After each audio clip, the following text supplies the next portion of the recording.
Oke, selamat pagi buat anak-anak Bapak semua, khusus kelas 10 IPS 1, IPS 2, dan 10 IPS 3. Nah, sekarang kita memasuki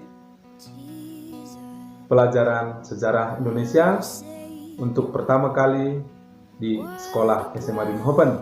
Selamat kepada Anda semua, kalian telah bergabung di sekolah kita, dan mari kita belajar dengan serius dan tetap semangat walaupun dalam situasi pandemi.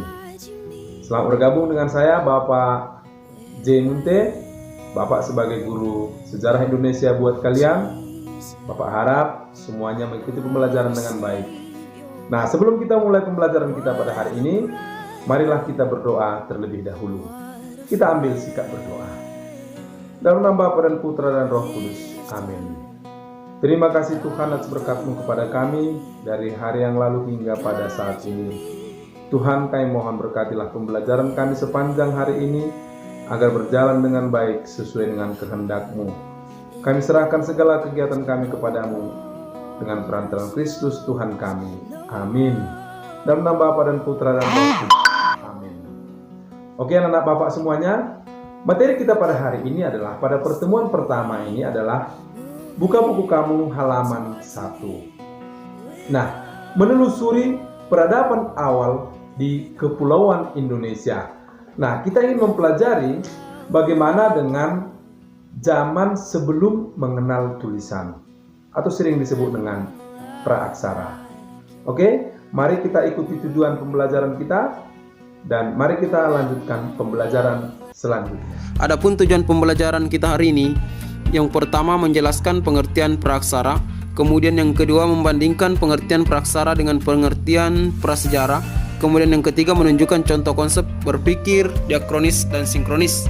Jadi untuk adik-adik harus menguasai 3 tujuan pembelajaran untuk hari ini. Kemudian langsung saja kita masuk kepada materi. Di sini muncul pertanyaan, apakah di Indonesia masih ada manusia atau masyarakat yang belum mengenal tulisan? Jadi ini adalah salah satu contoh pengajar suku anak dalam Jambi yang namanya Butet Manurung, yang benar-benar memperjuangkan masyarakat di suku tersebut. Kemudian langkah yang kedua, mengapa istilah praaksara lebih cocok dibanding prasejarah?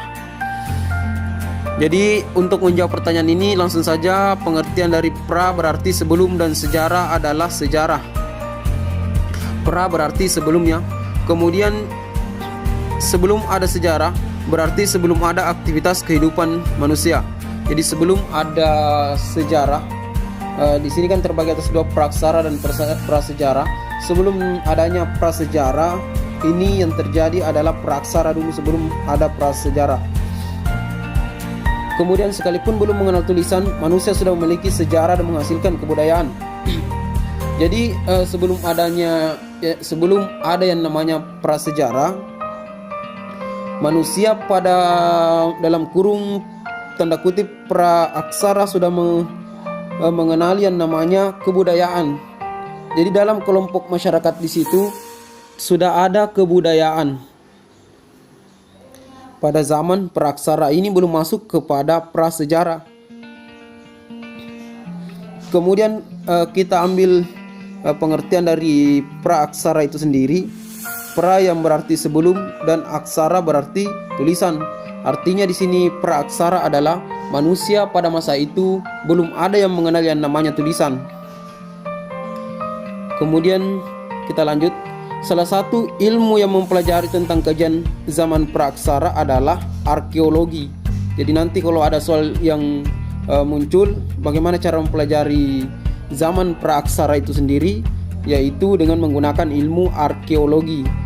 Geologi dan biologi juga membantu dalam penelitian untuk zaman praaksara, di mana biologi di sini misalnya melakukan penelitian terhadap tulang-tulang atau binatang-binatang yang hidup pada masa praaksara.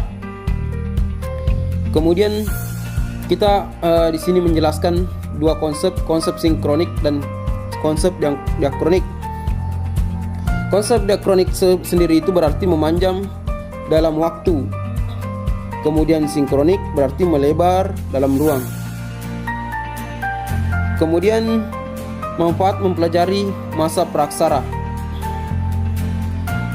yaitu inspirasi untuk pengembangan nalar kehidupan. Jadi bagaimana kita bisa menginspirasi diri sendiri dengan mempelajari praksara itu sendiri. Pada masa itu bagaimana masyarakat begitu sulitnya karena dia belum mengenal yang namanya tulisan. Jadi susah untuk misalnya untuk berkomunikasi lewat sebuah tulisan. Kemudian yang kedua adalah peringatan. Bagaimana memperingati kita kisah-kisah manusia pada praksara dibandingkan dengan manusia zaman sekarang. Demikian pertemuan kita pada hari ini. Bapak harap semuanya mengerjakan tugas di Google Classroom. Bapak telah membuatkan tugas di Google Classroom. Bapak harap semuanya mengerjakan dengan baik dan mengumpulkan tugas tepat waktu. Nah, anak-anak Bapak semua, tetap jaga kesehatan, tetap ikuti protokol kesehatan demi keselamatan negara kita, keluarga kita, dan kesehatan kita masing-masing. Oke, demikian pertemuan kita pada hari ini. Sampai jumpa pada pertemuan minggu depan. Salam sehat dan tetap semangat. Demikian dan terima kasih.